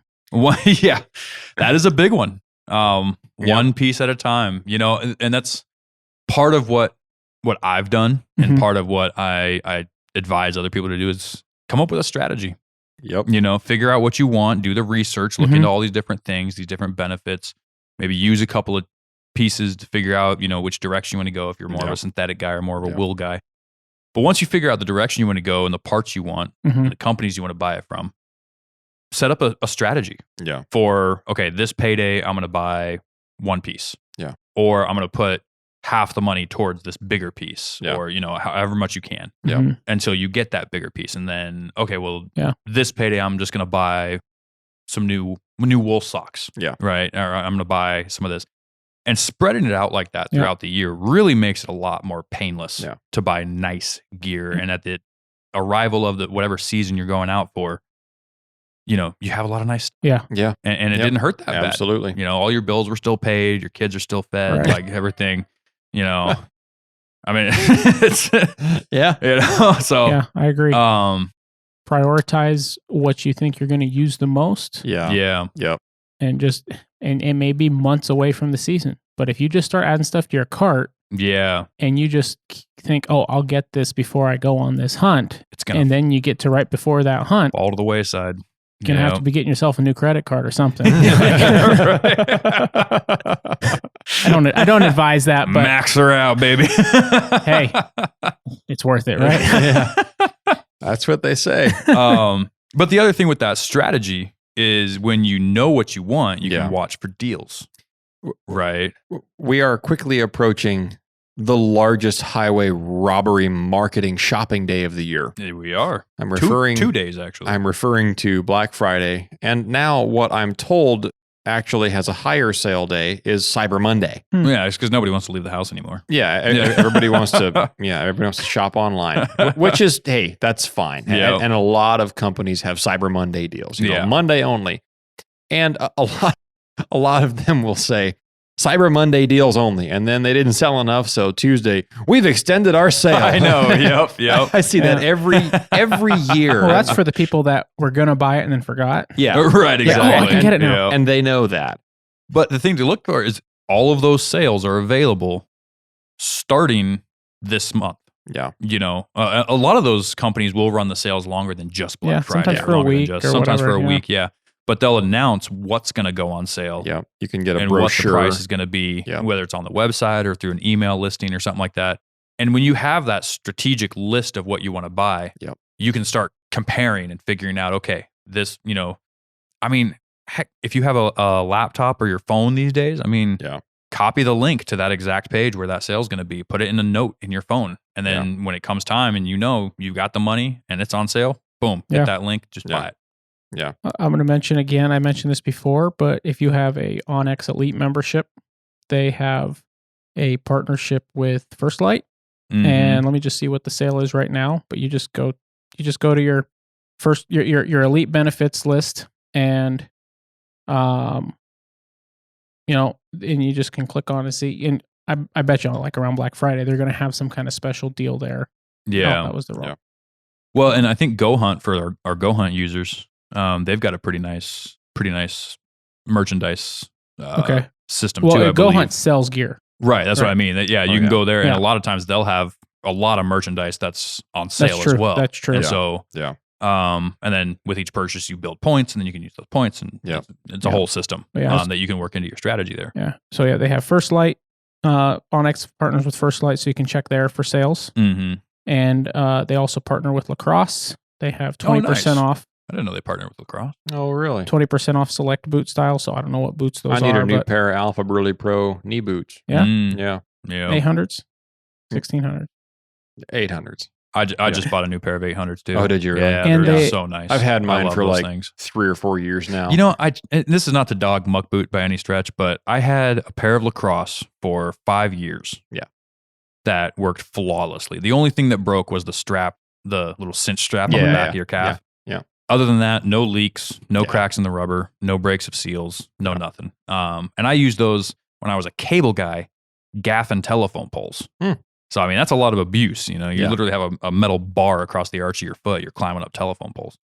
And so I went to the Muck Arctic Sport and first like year or two, maybe 2, loved them. Yeah. They're 400 grain. Yep. Or gram, sorry. So ballistic roll.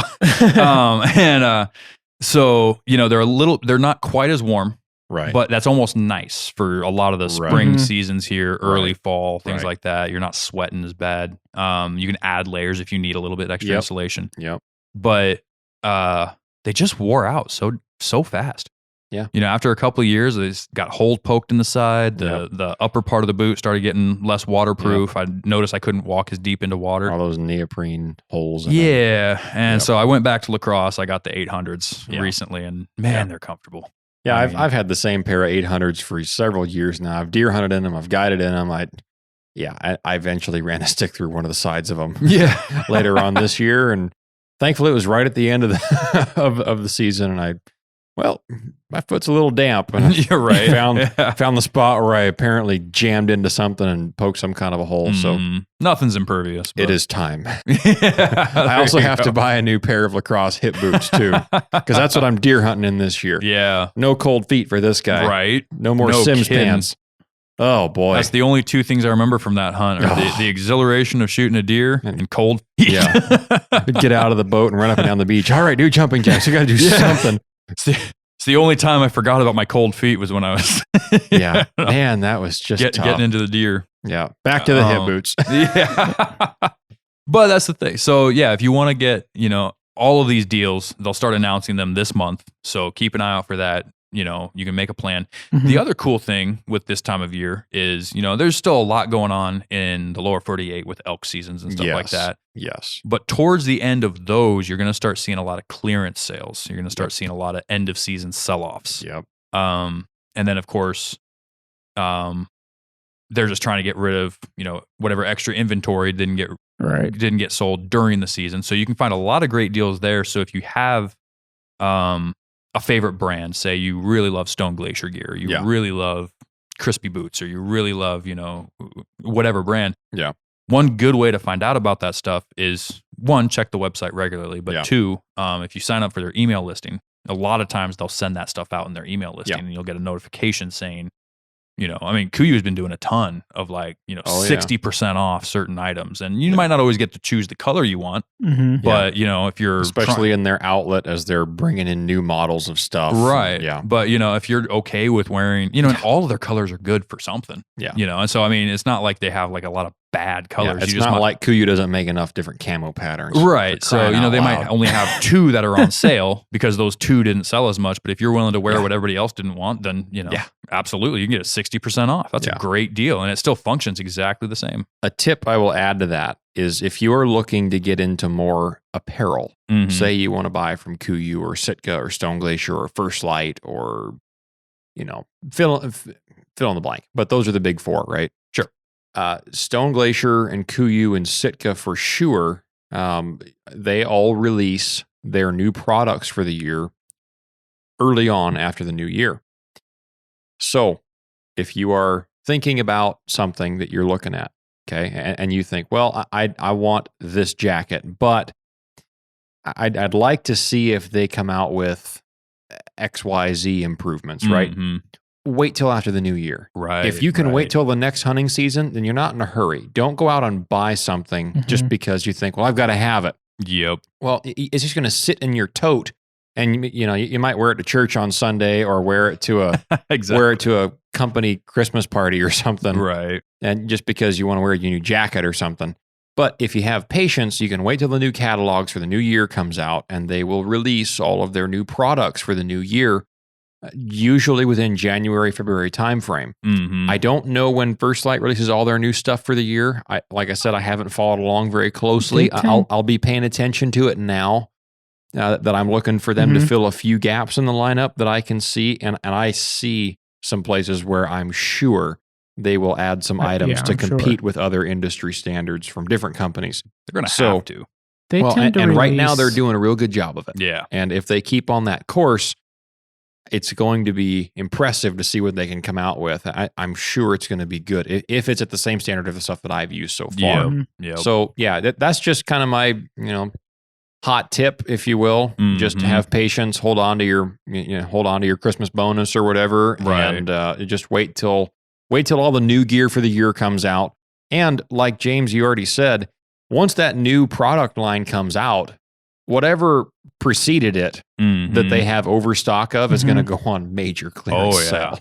And so if you're okay with it's still a good piece of gear. If you want that piece of gear anyway, still it might be worth your time to just wait. You might save $100, $200 on something if they come out with a replacement for it and they say, all right, everything must go of the old lineup, and you say, sweet, and you can get in there and snatch it up for a discount. So absolutely, spend more money, save less. That's kind of the motto for hunting gear. And so even with that new stuff that comes out when they release the new lineups, one thing I like to do is you can, we talked about Black Friday and Cyber Monday coming up. I mean, they're probably going to have some kind of Christmas sale or New Year's sale going on. Yeah. But you can look back historically, and I mean, with some quick Google searches, you can figure out, what other sales do they typically have in a standard year? Yeah. Which, I mean, kind of like the stock market, historical data is not a guarantee of future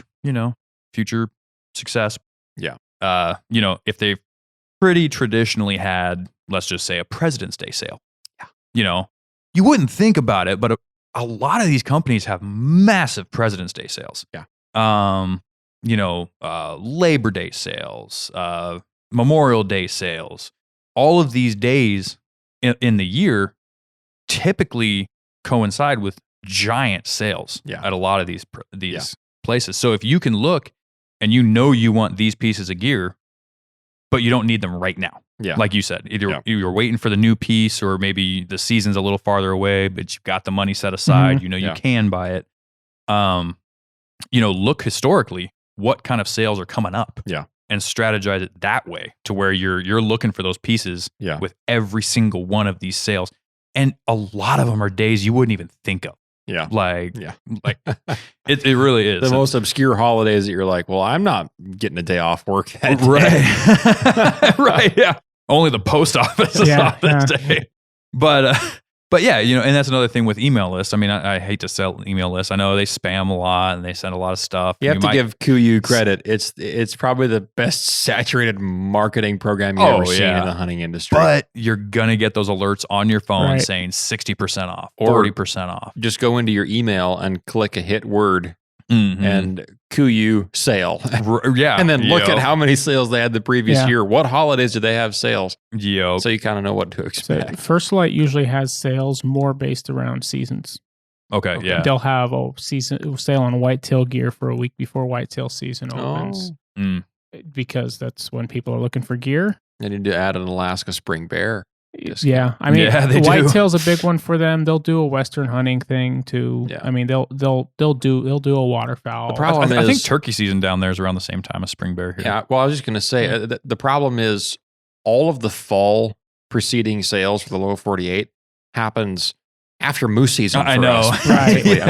It's archery elk going on during our early seasons up here, but by the time we're done with moose hunting, by the end of September, rifle season just kicking off. Right.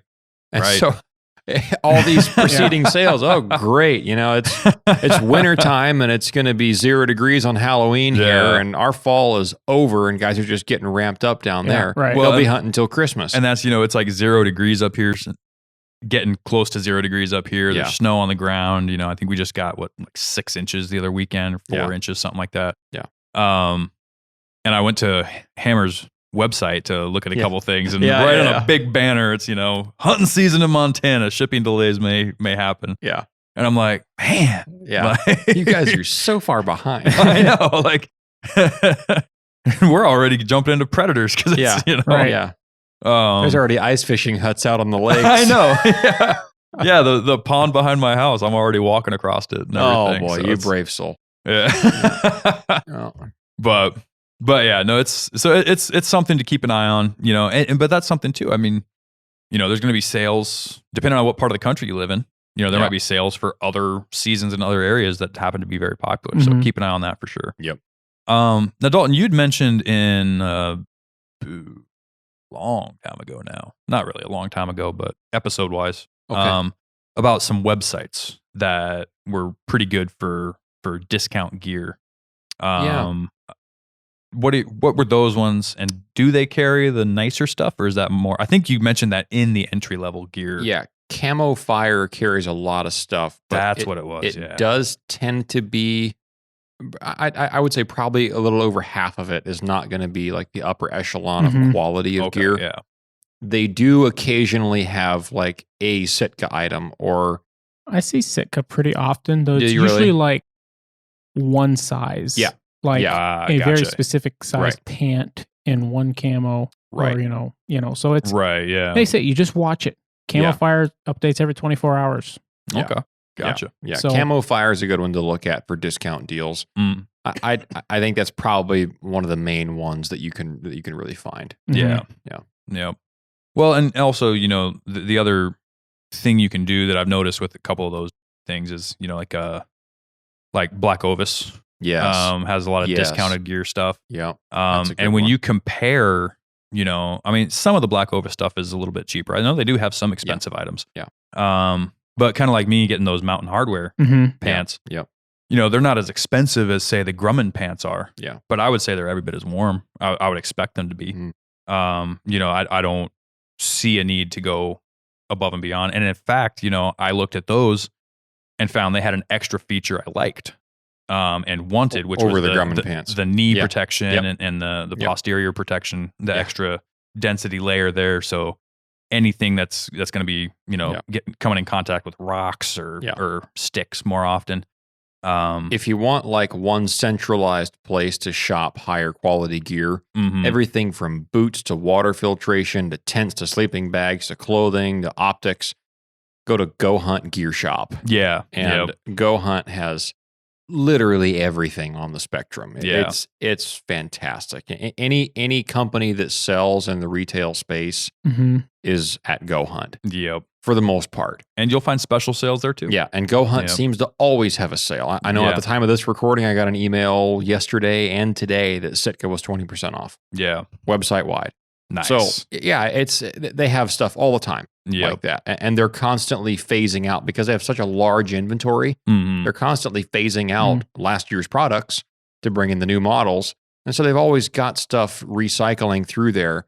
So if you want a new pair of boots, go through there and look for the 20% off or 30% off this pair. And you can just look through that. And yeah, I think Go Hunt has really done a good job of centralizing shopping for hunters that are looking for that upper echelon gear level. So absolutely. One place where I've gotten some really good gear deals, Facebook Marketplace. Oh yeah. Secondhand is always not a bad deal. I've bought always not a bad deal. Always not a bad deal. 60% of the time pieces, it works every time. Every time. 2 or 3 pieces used, and then but we never use this jacket. It's like still in the plastic. Yeah. So has a tag or on wrong it. size. Yeah, and wrong size. I gave $100 for it, and it's $300 jacket. Yeah. It's hard to beat that.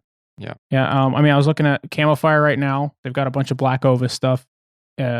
Black Ovis and Kings is a lot of stuff you see. Yeah. Which I would think of as like a upper end of the mid tier gear. I would say so. Yeah, that's a fair assessment. King's Camo is actually not bad. They're not bad at all. Stuff. They're heavier for sure, but it's not going to be a Kuiu or a Stone Glacier setup, but it's not the big four. Stone Glacier, First Light, Kuiu, Sitka. Right. They have the lion's share of the top level. But backcountry like I was gear. saying, sometimes those companies may have one feature you like that maybe the higher end gear doesn't. Because a lot of this stuff is you don't kind need of the higher end tailor-made gear for a specific thing. Yeah. It's very specific for a sheep hunter, or it's very specific for this. Yes. If you're not sheep hunting, then forget you don't about necessarily need sheep hunting gear. No.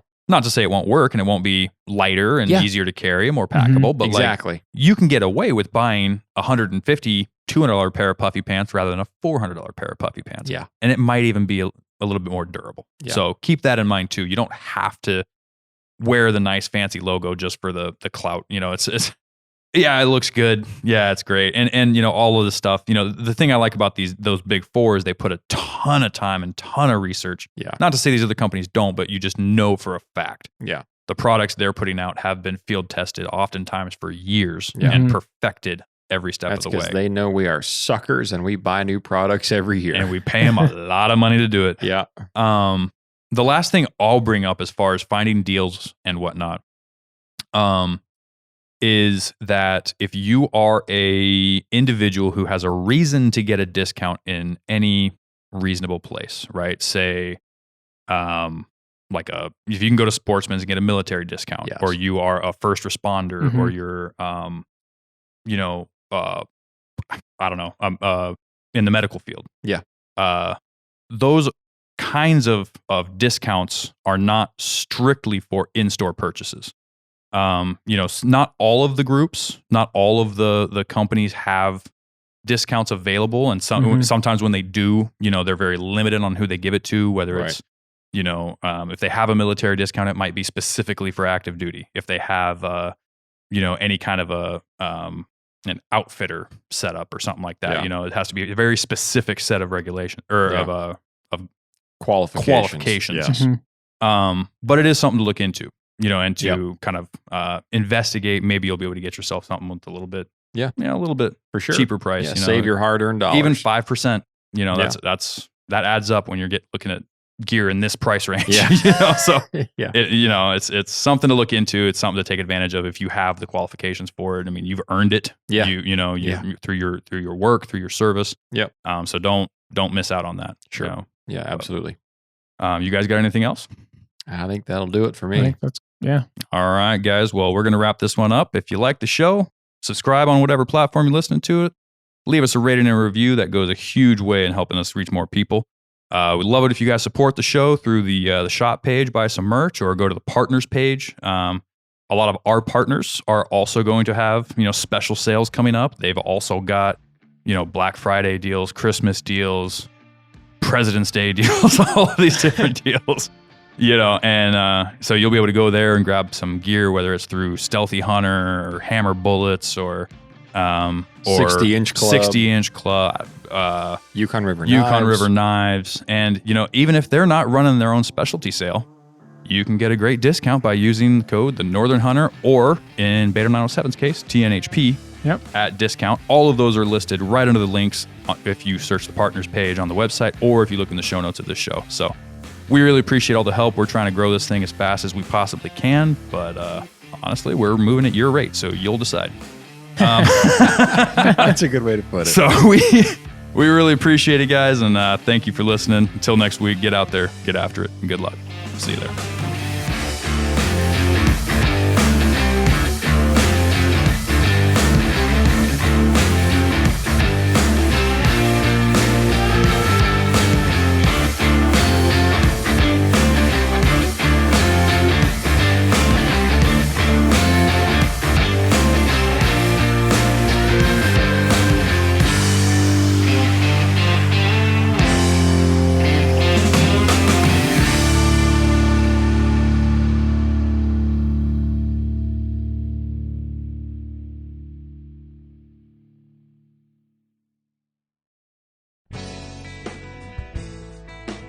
All right, folks. We all know that one of the most common mishaps in hunting is damage to your rifle scope.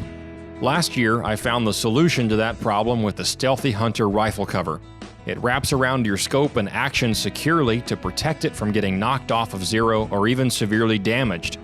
Stealthy Hunter also has a glassing pad and a wide variety of supplements for the outdoorsman, such as protein powder, CBD products, turmeric, and gut health supplements.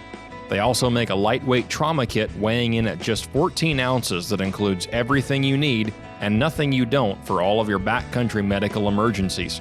To shop all of their equipment and supplements, go to StealthyHunter.com and enter the discount code at checkout, The Northern Hunter, to save on your order today. All Stealthy Hunter equipment is proudly made in the USA.